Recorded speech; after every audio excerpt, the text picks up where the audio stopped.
Today I'm going to show you what goes into making a map, and here for an example is my Quake map. And before I show you, I want to tell you the theme, which is medieval, and this room that we're going to see right now is supposed to be a medieval kitchen. Here it is. Here is my medieval kitchen, and I do have some reference images for why I did this type of looking area table thing. So we got pillars here. This is for cover because there's going to be enemy here and over there. So the player is meant to use this as cover, but also this table is enough to be used as cover as well, even though it's not meant to, but you know, that's something that you can do. But I just want to show what goes into making a map like this. There's detail almost everywhere. I still need to add a lot more, but for the purpose of the video, I just wanted to show what I had so far. So for example, I got some cups here and some pans. But notice how they're not all the exact same. Wait a minute. Why the fuck are they all aligned the exact same? Okay, well this one isn't aligned the exact same, but you know, it's different. It's messy. It's not all the same. Same thing here. It's cups, not all facing the same way. It's like people were actually here before I got here. The player got here. You know, and that's kind of the whole point of a map. If you're doing a single player map, this does not apply to all maps, I do not believe. I'm pretty sure sometimes multiplayer maps look normal until you interact with it, you know. But for single players, of course there's going to be enemies which are not you, so that means they must have been doing something before you came into their life, you know, before you came here and shot them in the face. I'm going to go through the steps of how I made this, from the blueprint to texturing to adding details, and yeah, we'll do that right. Alright, so first I started off with a sketch. Of course I already had a theme, so I had an idea of what this place was going to look like and what it should look like.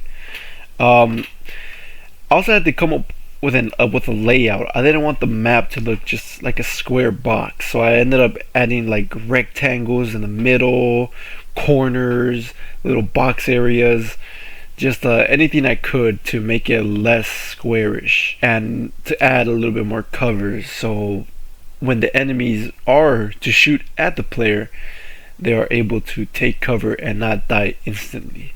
So after sketching out the map and what type of layout I wanted, I just blocked it out in the actual engine. That's what you're looking at right now. It's just the block out. There's no detail yet. It's just the shapes that I want to include in this square area that I have created in the sketch.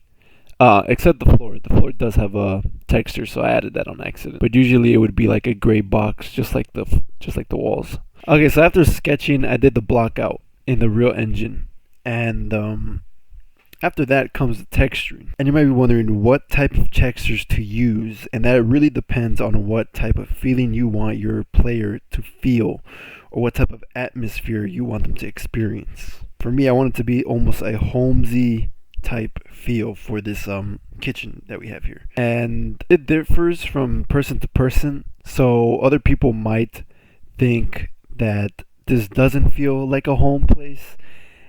And that's the thing about game design and mapping.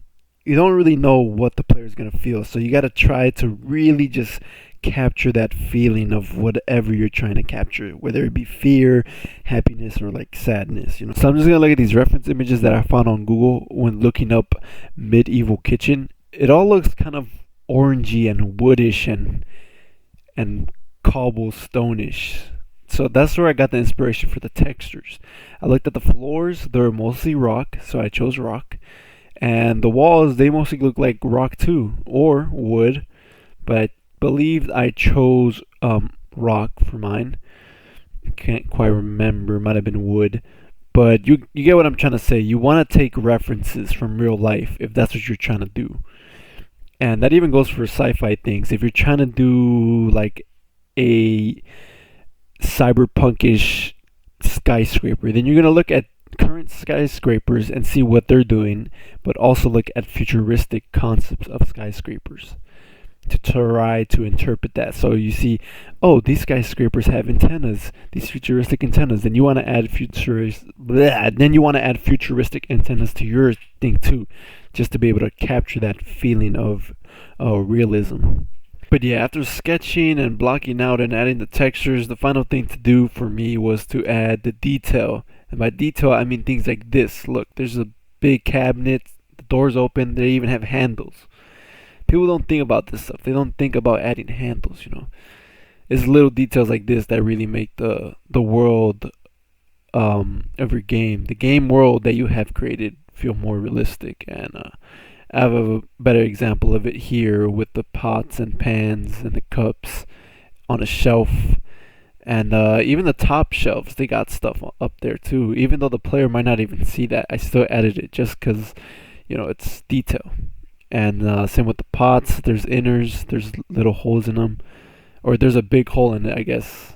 We got spoons, more cups, and yeah, we even got health there for the player to grab. And I think I do believe I show an example of the first part of my map, which is the cell. The cell isn't empty. There's other prisoners in there, or quote prisoners. They're really zombies and evil demon dogs, but it's just to show that it's not empty. I'm not the only one in here. And then I show another example of the ogre working on a shotgun.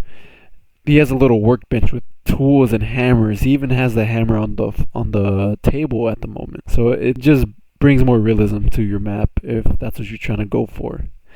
And I feel like this applies for every map, but for some people it might be a little bit more specific and you might not need all the realism. Like maybe you're playing on a dream map and the whole damn game is a dream, so maybe it wouldn't be so realistic, but you know, you get what you get what I'm trying to say here though. But I guess the main takeaway that you should be taking from this video, or what I'm trying to teach you, is add detail. Make it feel like enemies or whoever else is in the game was there and was doing something before you got there. For like example, maybe the enemies were cooking in that kitchen. Maybe they were eating, you know, and that's why there's plates and cups everywhere. You have to make it feel occupied and not so boring, I guess you could say. And I would definitely suggest just watching more videos, reading books, and try to understand what game design and map design is all about, because there's a lot that goes into it that not a lot of people think about as they're playing games. So take for example, recently I've been playing a lot of Overwatch. That game has so much architectural like styles. I don't know what maps is called or what the maps are called, but there's architectural styles, like actual real life architectural styles that were put in the game and designed that way on purpose, which is crazy. You never even look at that like detail, but it's there. And yeah, just try to notice that the next time you play your favorite game, or play any game for that matter. But yeah, just let me know if in the comments if anyone learned anything or learned nothing, because I mean I'm no fucking pro, but you know, I gotta get something out there for me to understand and for others to have the chance to also understand. But yeah, thank you.